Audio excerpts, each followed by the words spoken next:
Hi, it's Nikki from Two Tribes Primal Living. And it's me, Albert. And we're here to talk to you today about off-grid, no kids. Yeah.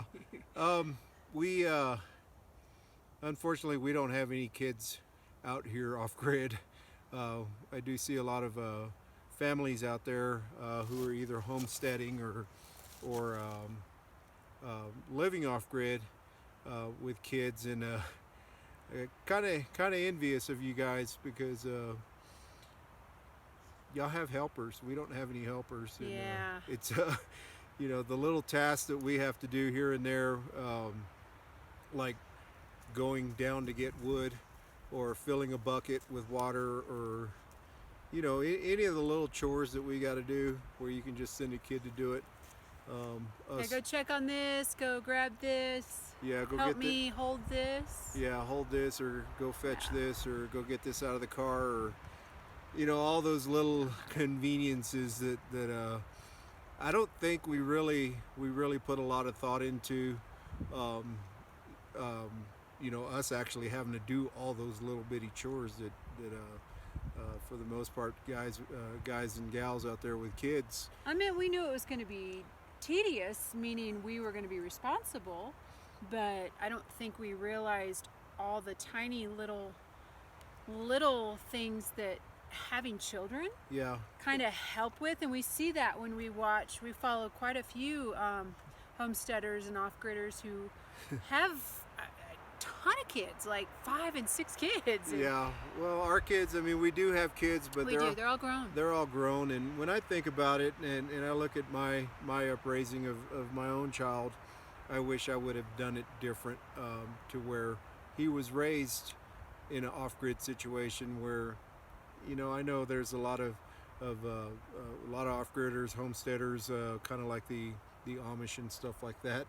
They catch a lot of flack because they raise their kids in a certain way, without vaccinations or homeschooling, or the kids a simple life. Yeah, they're real simple, Yeah. and there's these parents out there who are raising their kids the societal way, who will look upon off-gridders or homesteaders or people who live alternative lifestyles and say you shouldn't be raising your kids that way. But I've actually seen I've seen them look down their nose at them. Yeah. With judgment.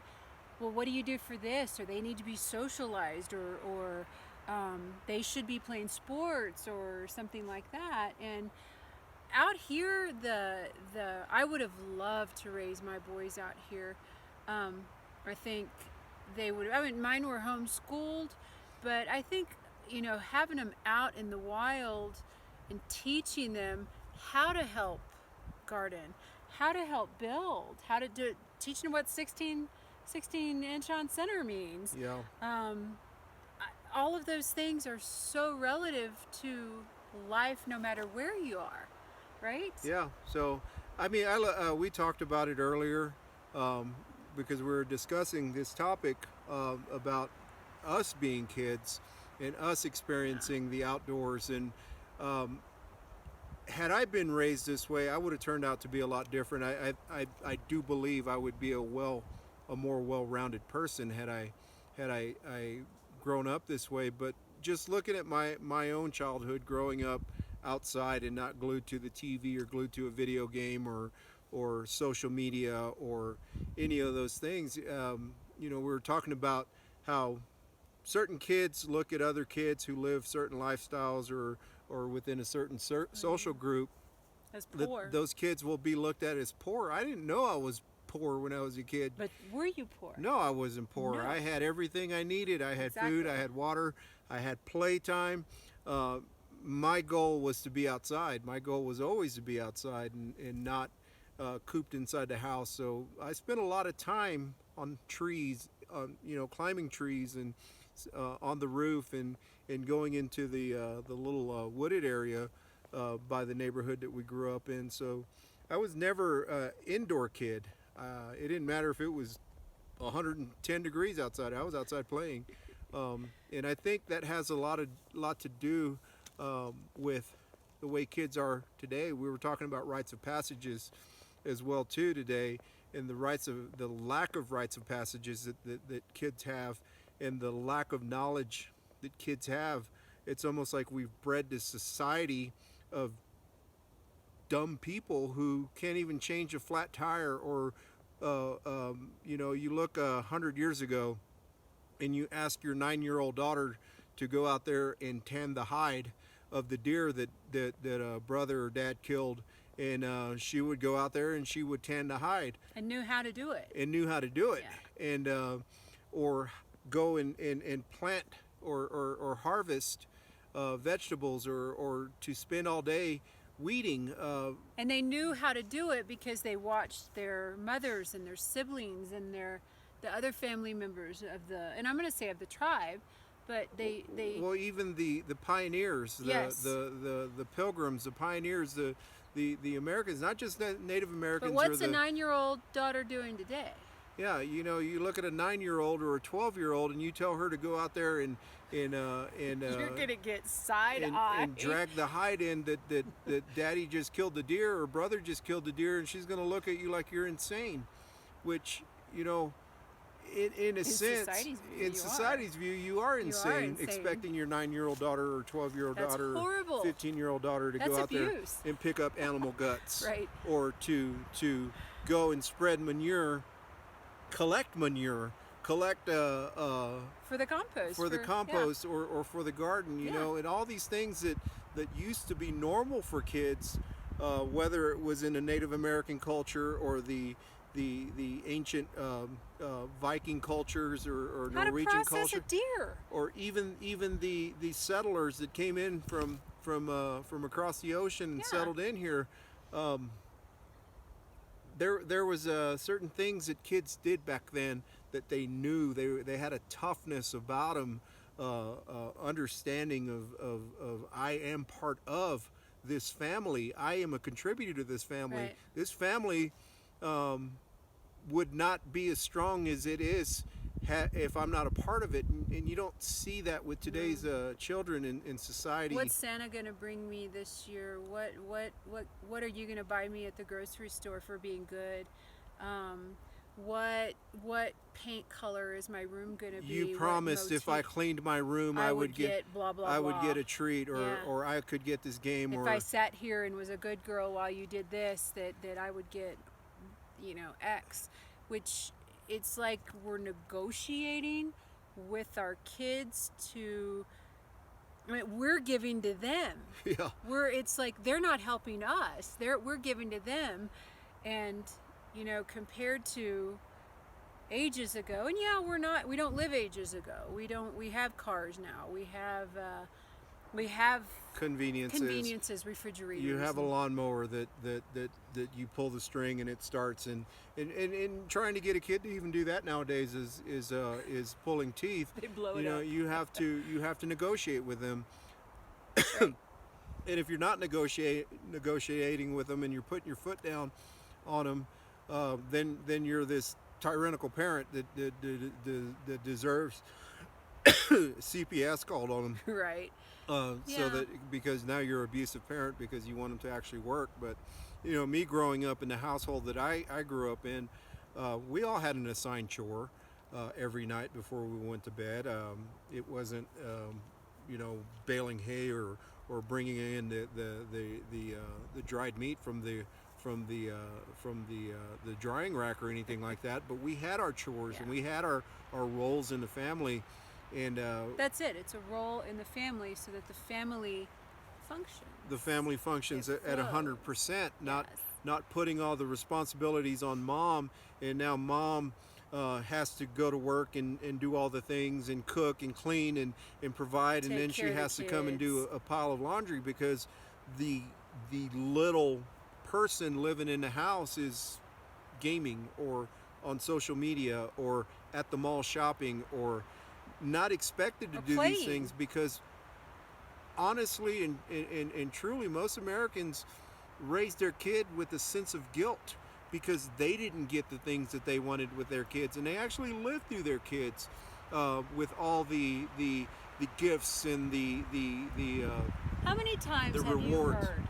How many times have you heard? And you heard, a parent say, I just want them to have the things that I didn't have growing Yeah, up. yeah. I mean, all the time. You hear that all You the hear it time. all. It's almost the norm for a parent to say that.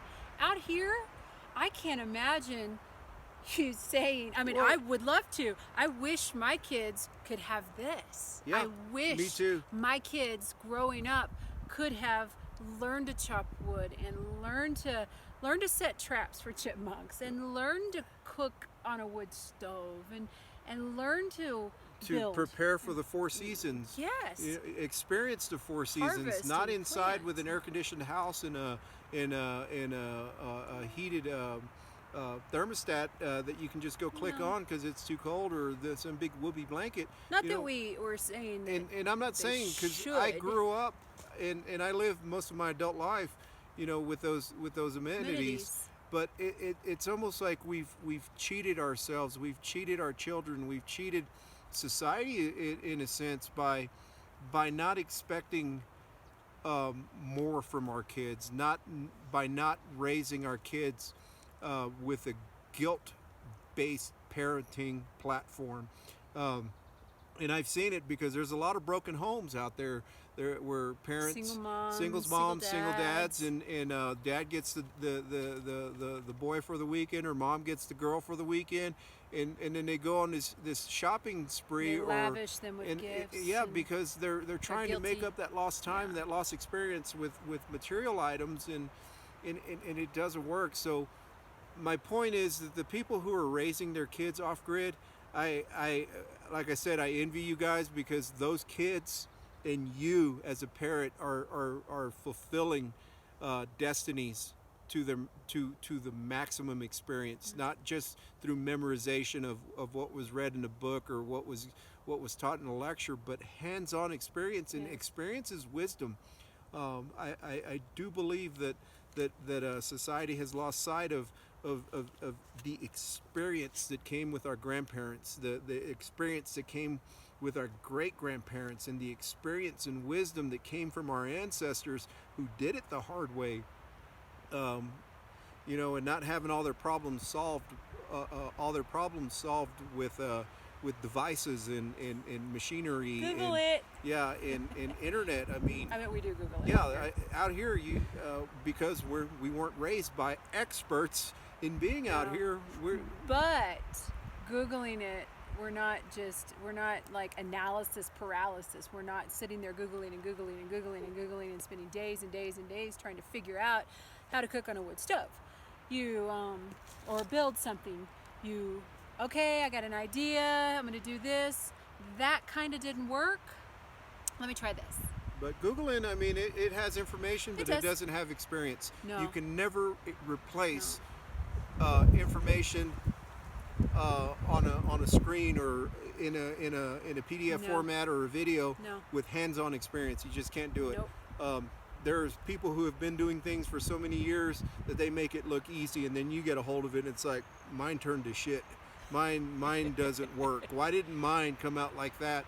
It's because there's a lot of little things that you can't pick up on a video, or put on a video, that have to do with wisdom and experience, and failure. I mean, a lot of failure before you become an expert in that. So, I'm gonna use growing up as a kid, and I was not off grid as a child. I was very honored that my mother raised us to go outside and play. She didn't want us inside. You get outside, you play outside.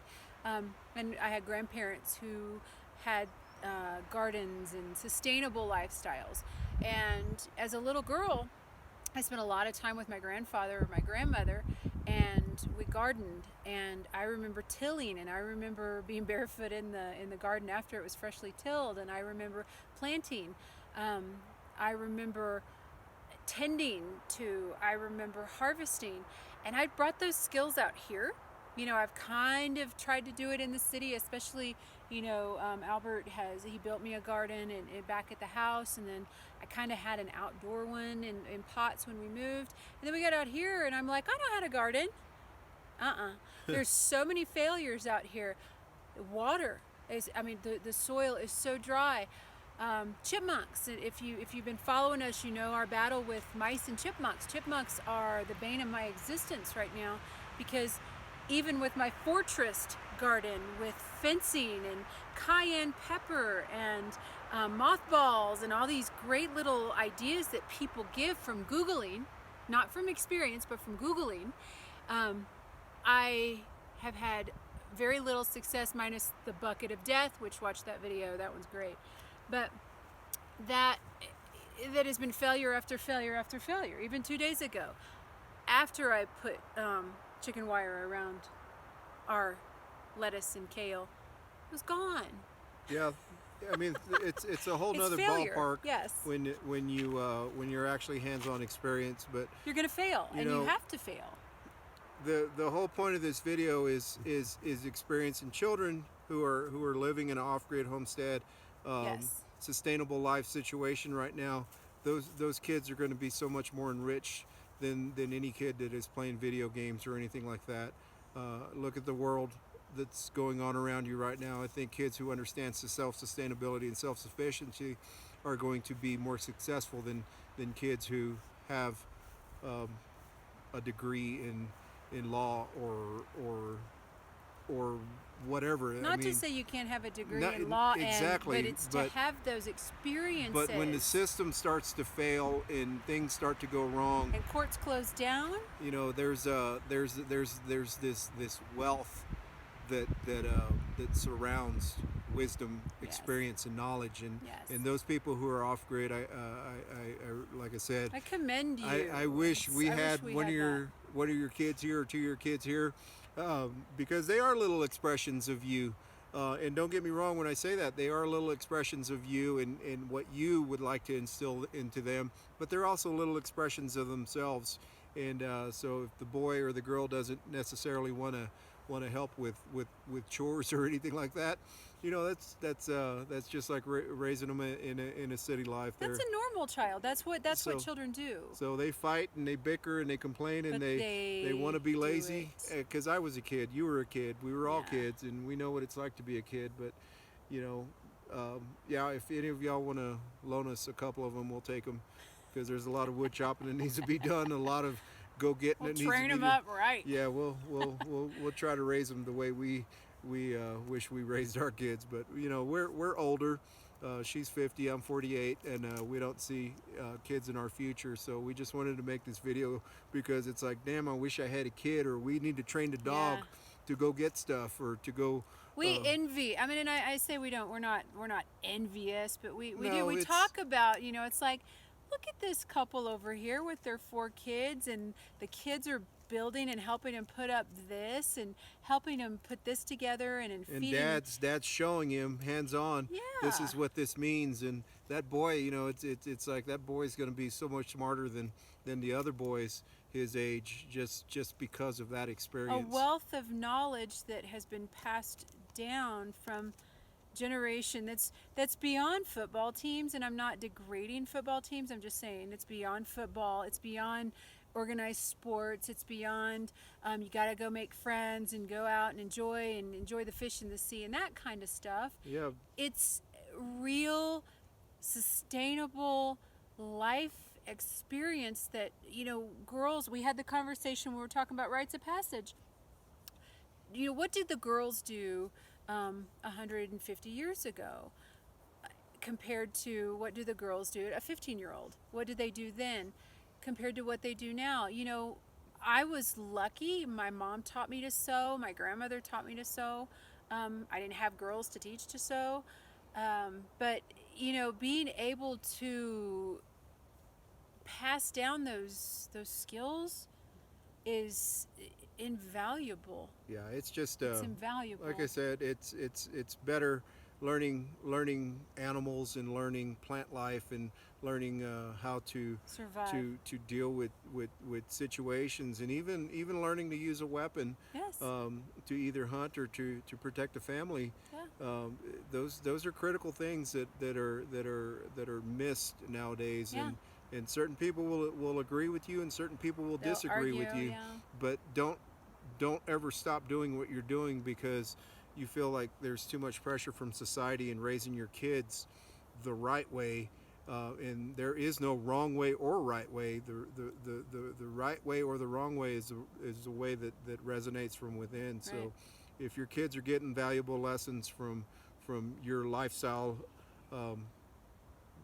they'll thank you for it later.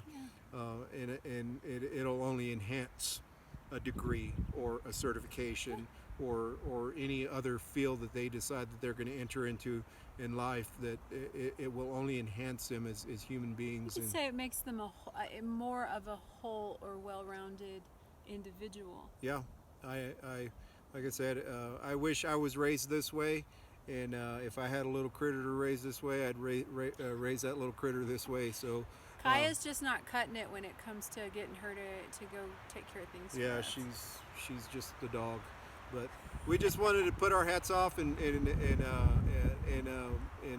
Say we respect you Yeah. very much. For those of you who are bringing their children up in this environment through the homeschooling and teaching them to butcher a chicken and can and do all of those tasks. I saw a lot of you over the quarantine period when you were having to just homeschool, seeding and teaching your children some of the skills. You off-grid parents and homesteading parent, I was just in awe, and it just made me think, what a valuable skill set that child will have, even though she's got purple hair and yeah, turquoise nails, and yet she's slaughtering a chicken and butchering it, and I'm like, that's cool. that's living. That's living. That's Yes, life. That's life. That's experience, and that's wisdom. So hats off to you guys. Yes. Y'all take care. Bye. Subscribe, like, ring the bell, and see you next video.